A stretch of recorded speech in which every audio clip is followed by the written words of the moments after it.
If I'm from,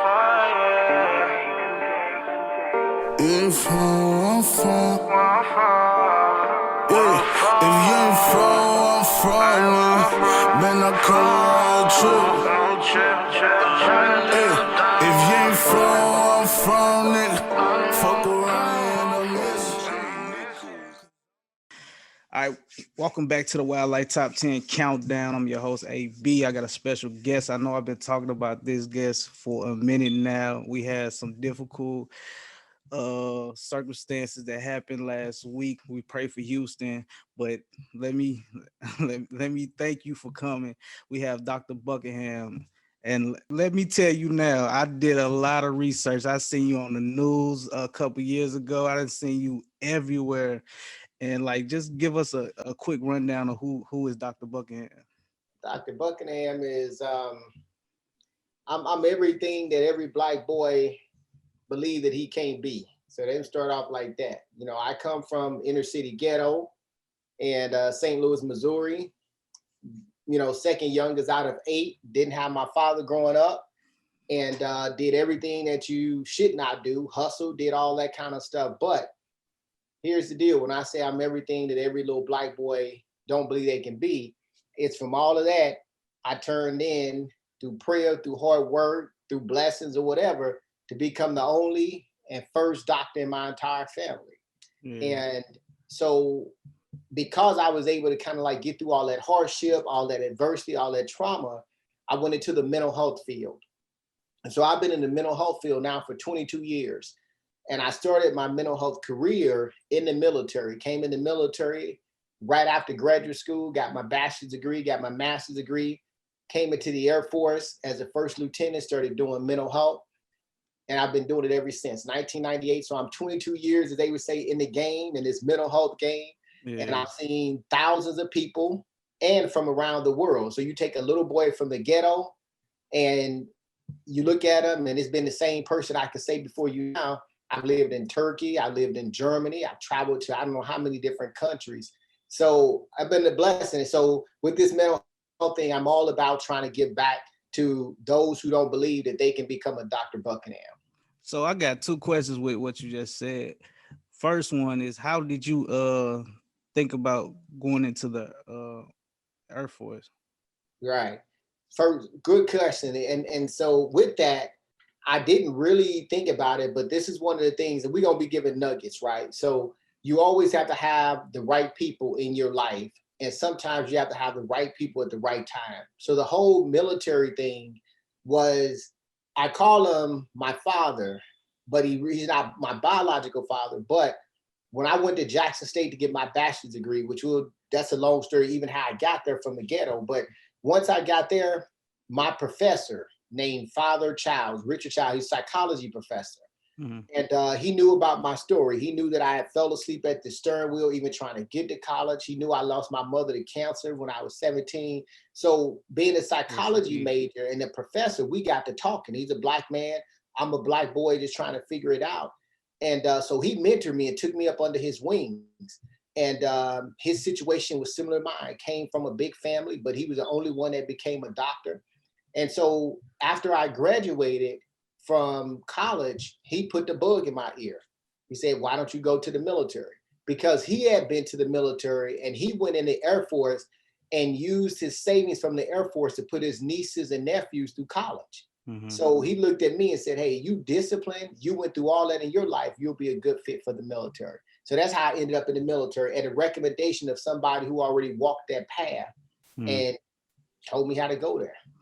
And the second question, like, did you always have goals to go to school and stuff like that? Like, what was the steps on going to school to be a what you say you was going to school for? Psychology. I'm actually a licensed clinical psychotherapist. Yeah, you got so many degrees I get mixed up. So so that was your first degree, right? So my first degree was a BSW, a bachelor's of social work, BSW. My second degree was an MSW, a master's clinical social work. And then my PhD is in philosophy and the doctorate of human services. Mm-hmm. Yeah. So like what was your mind frame to get to, like, you wanted to get those accolades in your life? Right. So one of the really things that motivated me was the way that we grew up. I say we, meaning like the average, unfortunately, Black male from the inner city, from the ghetto. And so watching all the suffering, I remember walking home from school at about 5 from kindergarten and seeing my first dead body. So Mhm. one of the things that always intrigued me was, why do people do what they do? So I was always kind of figuring out like what makes people act. And that led me to psychology, because when you want to understand human behavior, you go into like psychology. So when I was growing up, that was always in the back of my mind from the age of 6. I began to say, oh man, why do people do what they do? Like, why is my life bad? Why is other people's lives good? When you start asking those questions, those are discovery questions, which leads you to the path of psychology. Mm. So that's where I started asking them questions, just based on trying to understand like why we live in the cold water flats, why we living with wretches, and why do brothers get harassed? And I had a lot of why questions. So that's what triggered me to come into this mental health field. Yeah, that's dope. And so with you going into the military, did you know exactly what you wanted to go to the military for, or did you just stumble over there after what your professor told you? Right. So that's a good question. So literally I had already write the difference. And that's a really good question, because a lot of African Americans, a lot of people don't really understand the military structure, right? So Mhm. when you come into the military right out of high school, they call you enlisted. You enlist into the military. When Mhm. you come into the military and you have a bachelor's degree or master's degree, you come in as an officer. So I Mm. had already had my bachelor's degree, already had my master's degree in mental health. So when I came into the military, I came in to do mental health. And Mm. so I didn't have to pick a career track in the military, because my degrees already put me on the track and the work that I was going to do in the military. So then I started treating, wounded warriors, as we call it, wounded warriors, military members who amputees got their legs blown off and all that. So, you know, that was the work that I was going to do in the military. And that's what I do. Yeah, that's cause I know a lot of people that go into the military straight out of high school. It's like a rank base. So some people will go in the year before and recruit a couple of people that they went to school with, and that'll up their rank or something like that, right?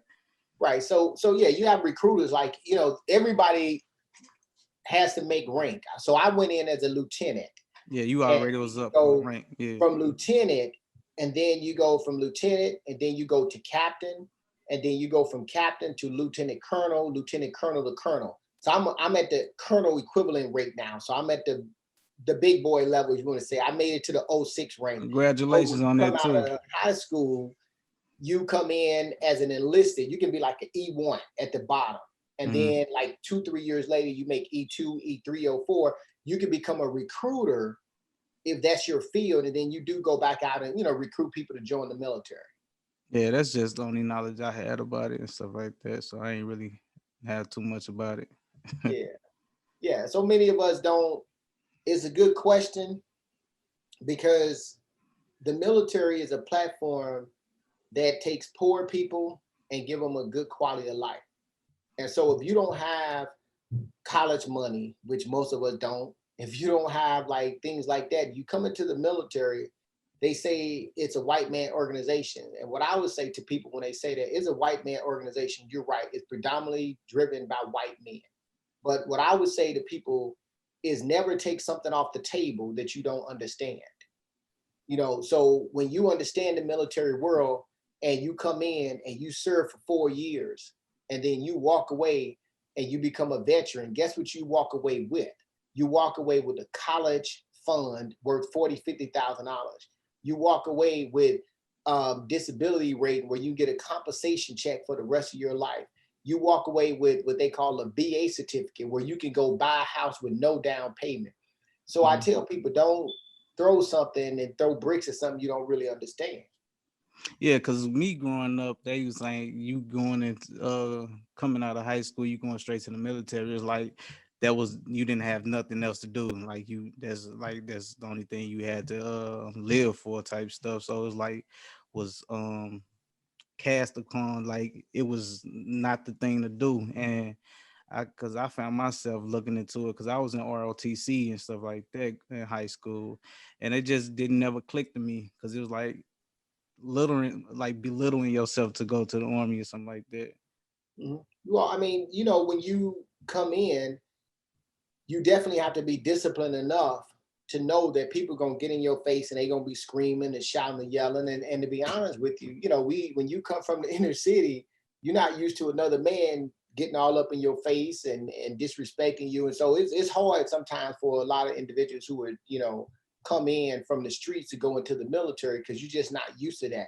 But here's the deal. They do that in what we call boot camp. Like in boot camp, yeah, you may get people that yell at you, you may get people that scream at you, but you always have to put in the back of your mind, you never let another man prevent you from reaching your goals.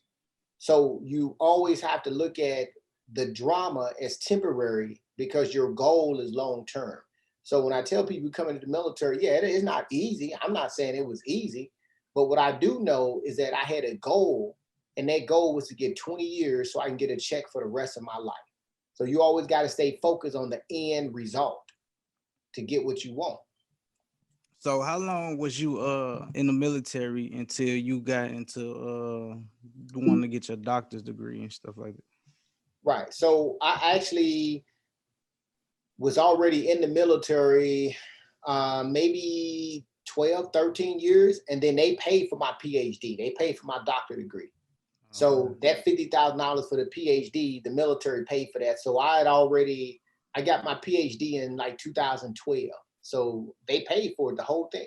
What made you want to continue your education from where you was at?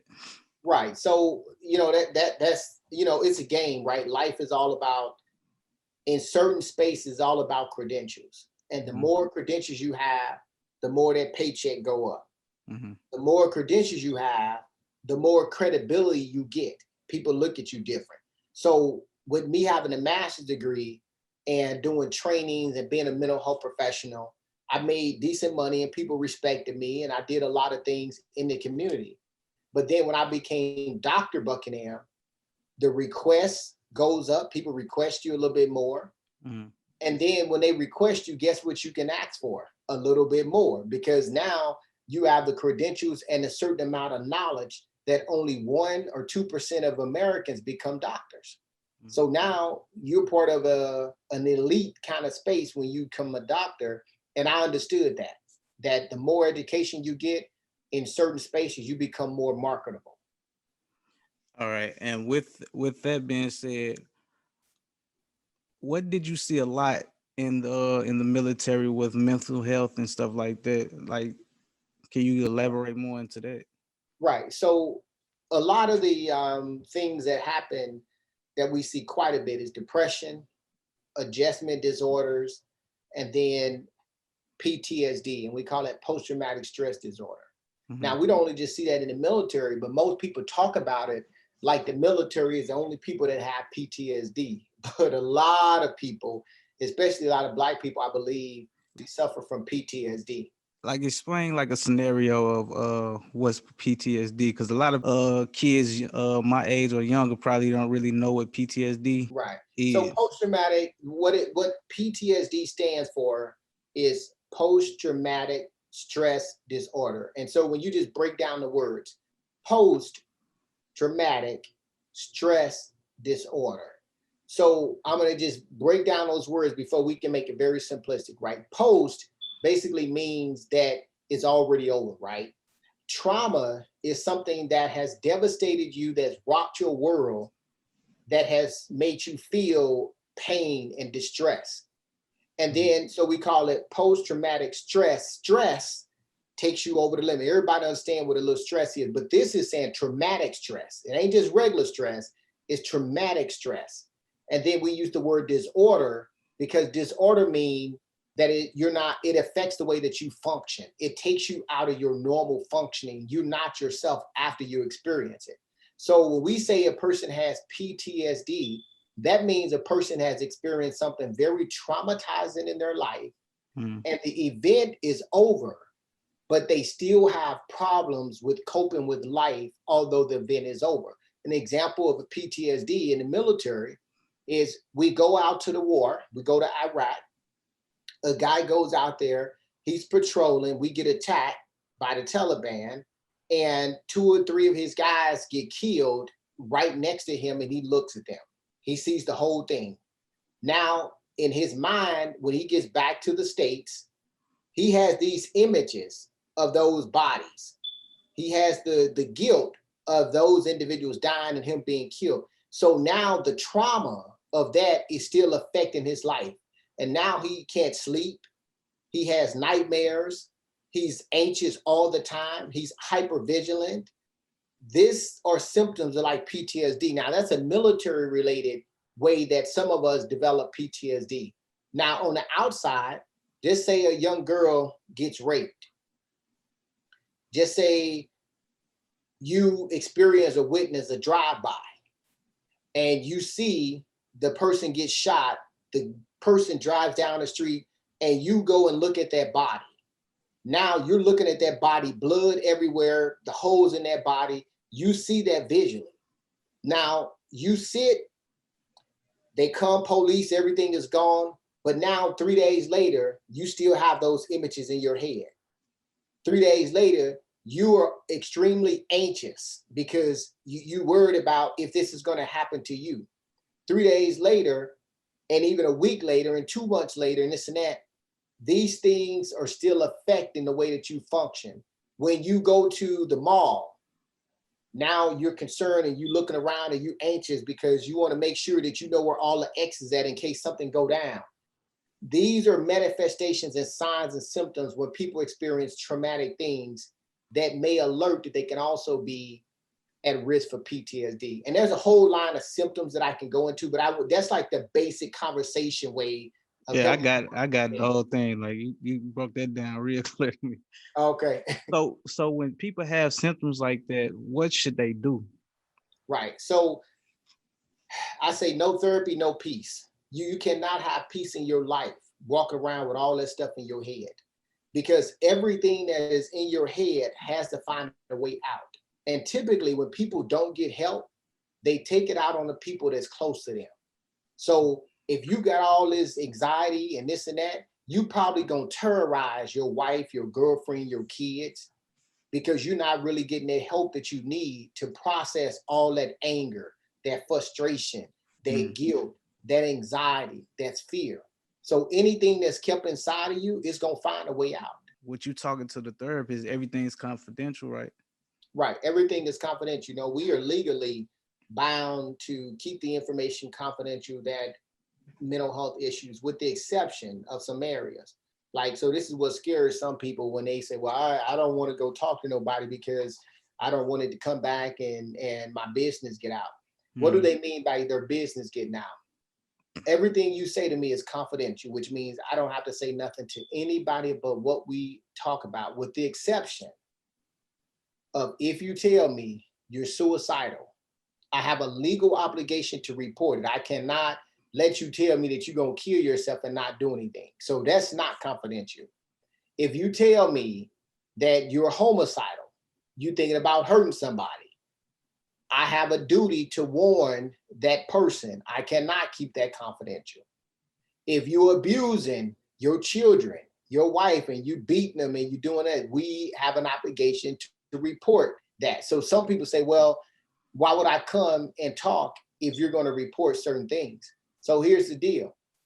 Those things that I just mentioned to you, suicide, homicide, and abuse, everybody should be reporting that. It ain't just because I'm a doctor and I'm a clinical. If you see somebody beating their kids or beating their wife, any decent American really should pick up the phone and call somebody and say, hey, the lady next door to me, she getting her head smashed in and she's walking around with black eyes. Now, that's hard in the Black community because a lot of us was raised to believe what happens in my house, Stay in my house. stay in my house. So don't be putting my business out in the streets. So we have a lot of things that are unhealthy that happens in the Black house, in the Black community, and ain't nobody talking.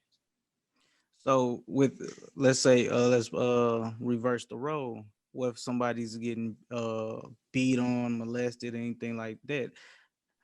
What should they do?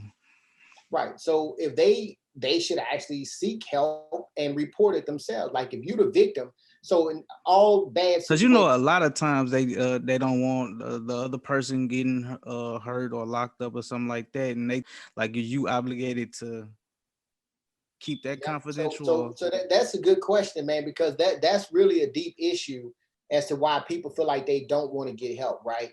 Because my dad beat me, and if I tell you and you tell me you obligated to report it, and my dad go to jail, then now I got to deal with that guilt because it's on me.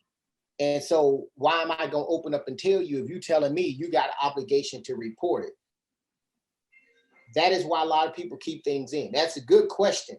But here's the deal. Like, if you in that situation, the only way that you're going to get out of that situation is hold that perpetrator accountable.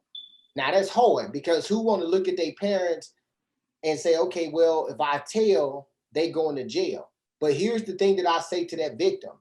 If your parent really was healthy, they wouldn't be beating the hell out of you. So where you have to hide. So every relationship go two ways because you're concerned about them going to jail and hurting them. But obviously, if they beating the hell out of you, they need the help. So you can't let that just sit because they are telling you every time that person beats you, they're telling you something ain't right with me. They telling you that by every punch, by every kick, they telling you something ain't right with me. But then it's hard for you to say, but I love you. I don't want to see you get in trouble. And the cycle continues. The only way that cycle is broken is if somebody get help. Yeah, I don't want to bring in nobody, but let's say the R. Kelly situation. Like, how did you feel about that? Because I don't really know if it's facts or something like that. They say he was molested as a kid, and it's like some type of he want to get his power back or something like that with the Right. kid. So we talking about PTSD, post-traumatic stress disorder. I don't know R. Kelly's specific situation, but if a Not child, really, not just R. Kelly. I'm right, just saying not on him, that but type what of I'm mind saying frame. like him, but him in his specific situation, here's the deal though, whether it's R. Kelly or any child, if you've been traumatized, everything about us as adults, who I am today is also a reflection of who I was 10 years ago, 20 years ago, 30 years ago. So people act like when you become an adult and you get credentials or you become famous or you whatever, that your past cannot get at you. My past still gets at me. To this day, I'm a doctor. I got all these degrees. I'm doing that. But to this day, do you not think I still have to fight demons? Mm-hmm. My past don't go away because I have money. My past don't go away because I'm a celebrity. And so with this man, I don't know his situation, but with anybody's situation, whatever you experience in childhood, there is a chance for it to come into your adulthood. Now, that doesn't make no excuses for doing people wrong as an adult. But what we focus on as psychology is how did you end up being this way today? Because it didn't happen overnight.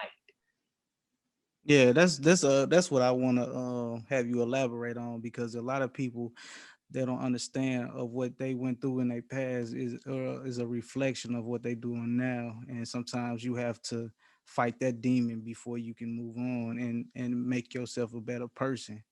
Right. And You, you say, you do because, I often say one of my little quotes is problems or manifestation of things that are ignored. So there's a lot of people who just try to go through life and they ignore stuff. They sweep it under the rug. They may have had a rough childhood and they'll say, you know what? I'm going to suck it up because that was then, this is now. Who care about that? I'm not that person. But they never really dealt with the trauma. They never really dealt with the situation. And so they just kind of like keep moving through life. And we call that defense mechanism. So you can find ways to protect yourself because that's what we all do as human beings. So when you broken, when you screwed up in the head, when you're not treating that woman right, but you use a defense mechanism and you may say to yourself, you know what? Yeah, I'm treating her real bad, but did nobody teach me how to treat women right? I ain't had no father. So this is what we call justification. Like you justify the behavior because it's what makes you continuously do it. You can be like, well, I'm out here hustling in the streets, I'm selling this stuff, I'm doing whatever. But you know what? It ain't my problem that she pregnant, because if she want to get this crack or whatever, this is on her. You try to make sense out of doing wrong when you know wrong is wrong. But that making sense out of it helps you keep moving forward and is unhealthy. That was deep. That was deep. That was deep. Yeah. That was so. What is mental health? Yeah. So mental health. Is it a difference between PTSD and mental health? Is that a difference? So great question. So what is mental health, and then what is PTSD? So mental health is the umbrella, and mental health basically says the way that we think influences most aspects of our lives. That's mental. Mm-hmm. And the health is, bottom line is, you can have physical health, you can have spiritual health, but if we know that our brain influences everything that we do, why won't you take care of your mental health? See, this is what people like jacked up. They'll spend a lot of time in the physical health trying to look good, muscles, flat stomach, big butts, and this and that, all that physical, and then walk around and their head messed up. That's mental health. PTSD is basically a diagnosis or a disorder that we give to people that falls in the mental health family. So you can have PTSD, you can have depression. Like a lot of Black people suffer from depression and they call it the blues. You know, I was just feeling a little down. You know, I stopped eating, I wasn't sleeping, I lost pleasure in things I like to do. So they'll describe all the symptoms of depression, but they won't call it depression because in the Black community, we call it the blues. Man, I'm just feeling a little down, man. I'm just gonna go smoke. But they depressed as heck. So mental health really refers to your mindset and how you deal with and cope with the world. Yeah, so mental health is like the umbrella of everything. Yep, and we give people diagnosis. And depression is a big thing too. A lot of people don't know that's something like depression and stress. That's the three things that I find that a lot of Black people don't deal with. Unfortunately, we don't spend a lot of time talking about post-traumatic stress disorder or trauma period, depression, and then grief. Because we go through a lot of stuff. I lost my mom at 17, had so much, my nephew to a drive-by shooting, my other cousin got shot, killed. I mean, but that's all grief. How much time do we get help for the stuff that we see in the hood? Mm-hmm. Walking around, we just keep it moving. Like losing your mother, that I'm 17, I lost my mother. Like, that's the only person I had. Dad wasn't in the picture. Ain't nobody gonna take care of you like that mother. Even if she ain't perfect, which ain't nobody perfect, but I lose her at 17. Mom. Yeah. Do you think I had anybody to talk to about that? No. Grief. So a lot of us, we just go through life, we grieve, and one of the major symptoms of grief is depression. I got a saying that because I lost my mom when I was 21. My little sister was 19, and my big brother was probably like 30 something. And when I say we all lost that same person, that same mother, all of us took it a different way. Everybody took it 3 different ways. And it's like, we all understand the person that we lost, but we all was affected in a different way. So I don't know how my brother taking it. I don't know how my sister taking it, and they don't know how I'm taking it. So it was like, we can talk to each other, but it's like, dang, I didn't know you feel that way. But it's like, you don't want to express it because you don't, so I understand that 100%. Right. Because, sometimes I'm going to say this to you, and I hope your listeners get this. Your chronological age don't make up for your psychological deficits. And so they need to let that marinate. Anybody listen to this, your chronological age does not make up for your psychological deficits. And what do I mean? Just because you're 35 years old don't mean that you know how to deal with the pain that you experienced when you was 10. Because if you never was taught how to deal with pain and trauma and stress, Just because you 35 don't mean you know how to deal with it. But sometimes people be like, yeah, but he 35, she 40, they know better. How do they know better if they've never been taught better? How do they cope with something when they've never learned how to talk about their pain? When you fall down and you're 5 years old and everybody tells you, get up, you a big boy, don't cry. What makes you think when you 35, you know how to cry? When you have your wife and your kids and nobody ever gave you permission to cry, how do you think you know how to cry when you're 35? Your chronological age cannot make up for your psychological deficits. That's a quote. They need to take it to the bank. Yeah. So like what should you do with your kids to make sure they don't go through the same things? Like what Exactly. type of things Right. you could do? So nobody intentionally want to hurt their kids, right? But by you not getting help, guess what you're doing? Hurting your kids. Because I just said, how you gonna teach them what you never learned? Exactly. So you may have good intentions, but if you don't have the right skills, all you're gonna do is repeat the cycle. Yeah, because So you it's got to get help. You got to surround yourself by people who may be different. Like for me, I didn't grow up with a father, but now I have a wife and 2 kids. So I think I'm a daggone good husband, whatever. But here's the deal. I still struggle. And you know why I struggle? I struggle because I have to mentally say to myself, you know what? Don't say that. Because when I was growing up, as you were the adult, you can say whatever you want to say to your kids because the kids gonna stay in the child's place. That's what you told. So for me, I was raised like that. So I have to make sure in the back of my mind, I don't talk to my kids crazy. it's a because you got to realize that these kids they can get trauma off of stuff that you said that you heard your parents saying, and that made you feel some type of way. So imagine how these kids is now. There we go. And that's the first thing that you have to understand. Like you have to ask yourself, if my dad said it to me and I didn't like it, what makes you think your kids like it? That's what's crazy. Like if you just if you just step back and think, okay, when I was growing up, when they talked to me crazy, I really wasn't feeling it. I was really having a problem with it. But then you knew you had a problem with it, but most of us turn around and get kids and do the same thing that was done to us.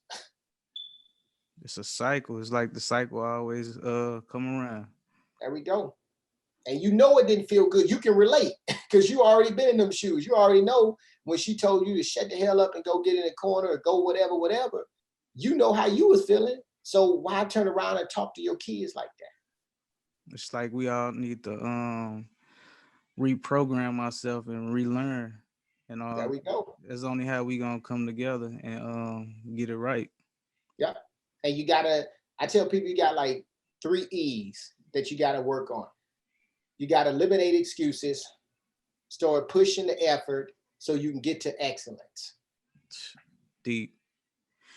So so I know a lot of kids they growing up they said they either have ADHD, a hyper disorder, or a behavior disorder. Like can you jump into those real fast?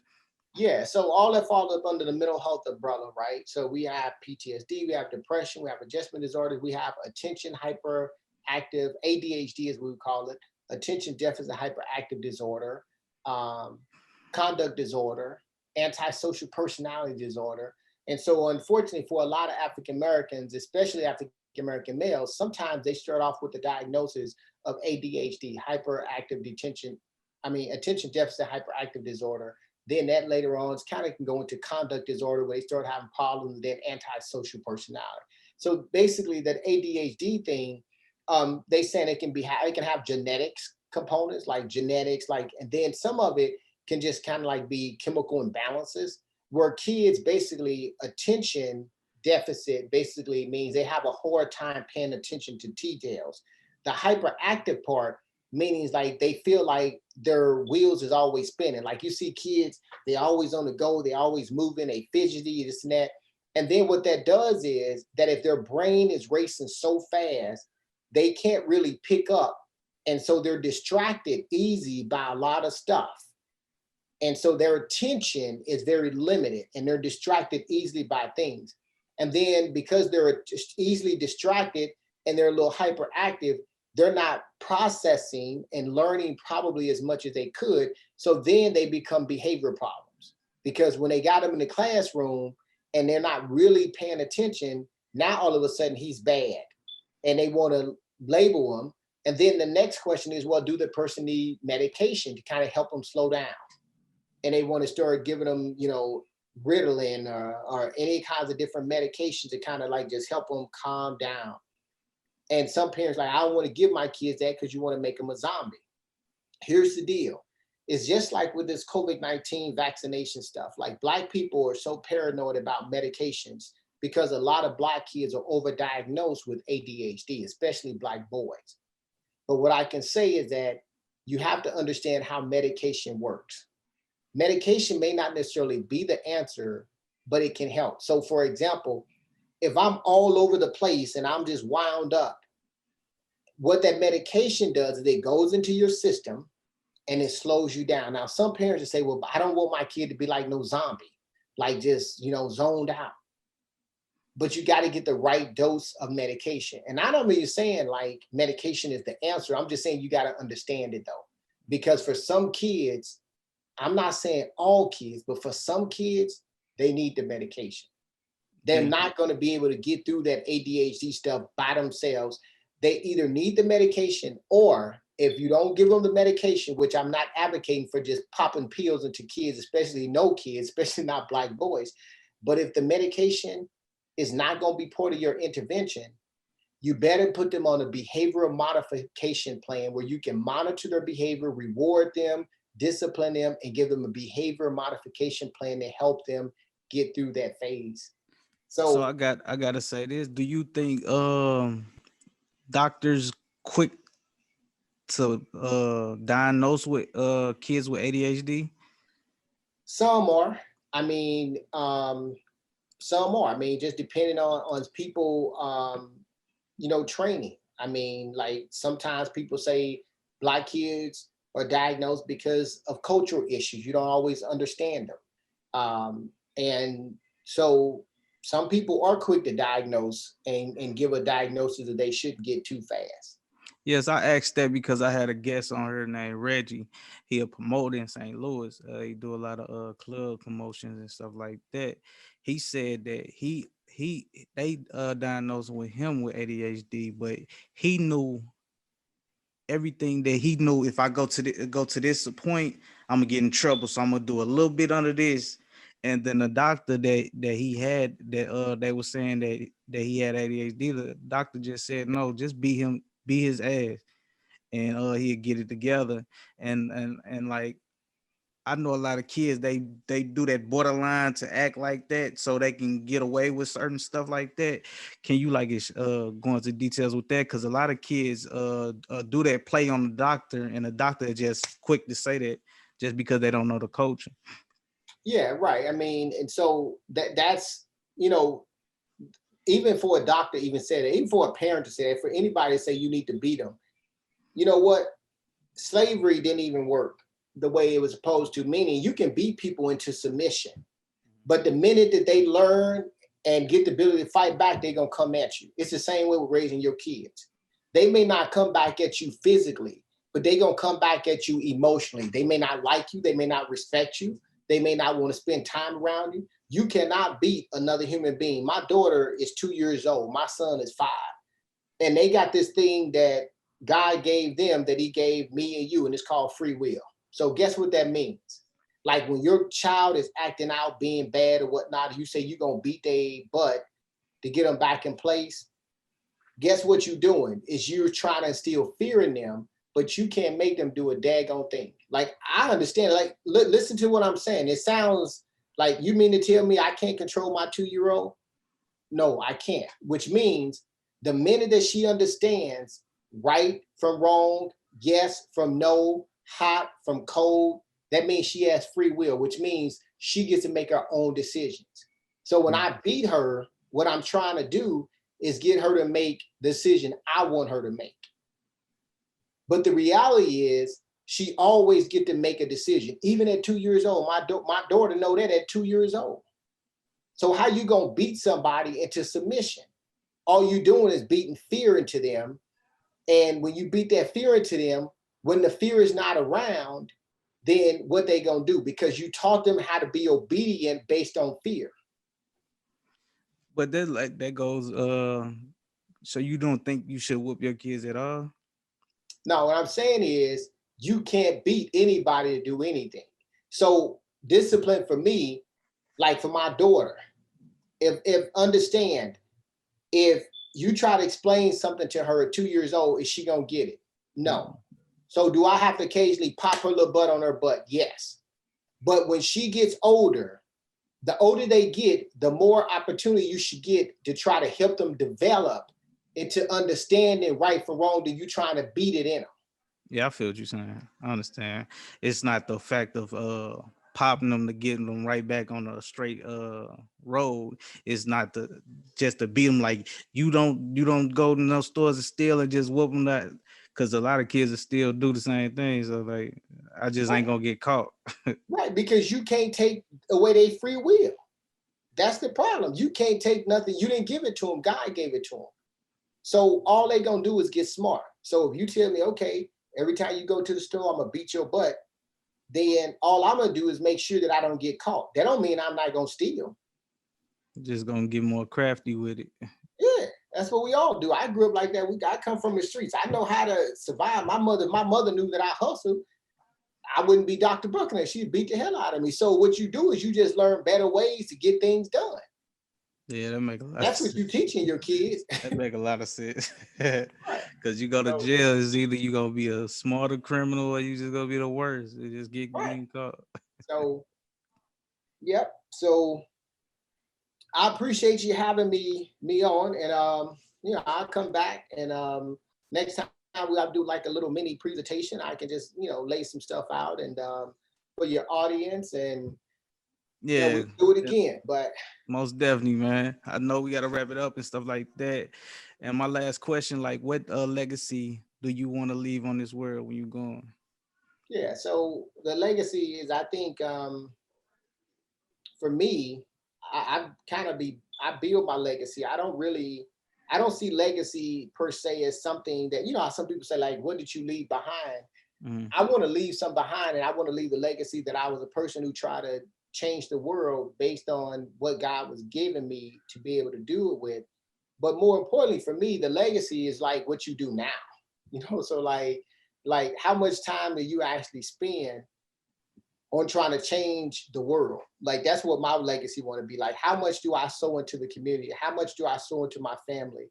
Like, that's, to me, God created us for relationships. So my legacy has to be about what kind of relationships did I leave when I go? When God takes me away from this, I won't be able to say that dude right there, hey, he was about them relationships. And what I mean by he was about them relationships is that he wanted people to be able to relate to each other and be the best that they can be towards each other. That's the only true legacy you have to have. Like, what are you doing for the next man? What are you doing for the next person? Money ain't no legacy for mine. Because when you build healthy relationships, guess what comes? Money.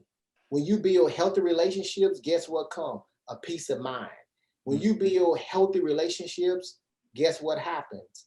Your legacy follow you even when you're gone. Yeah. That was Dr. Buckingham, man. Appreciate you for coming, man. We got to do this again. You say you're going to have the presentation and stuff like that. So we're going to have a lot in store for y'all guys. And again, you got any books, anything's coming out? Because put some links out. Yep. So they can actually go to drbuckingham.com. Hopefully my tech got it back up. Our homepage went crash for a minute. So hopefully he got it back up. But drbuckingham.com, drbuckingham.com. And they can find all my information out there. But I literally just wrote my 13th book. I've written 13 books. And the last one is called Gifting Empathy. And it's a parenting book and teaching you how to actually interact with your child, with your teen, and connect with them on a more empathic kind of level. So go to the website, drbuckingham.com, check out my stuff. Again, don't get afraid. Hopefully, while I've been over here, my tech got a homepage back up. But that's where you can find me at. And Buckingham C Group. I have a consulting group where I do a lot of trainings. So that's Buckingham C, the letter C group.com. So you go to either one of those websites and you can find out more about my books, my trainings, the whole nine. All right, again, thank you for coming, doing everything you do with the community, and continue striving and showing us what a Black excellence is and stuff like that. And I appreciate you again. Nope, I appreciate you for having me. We'll do it again. All right.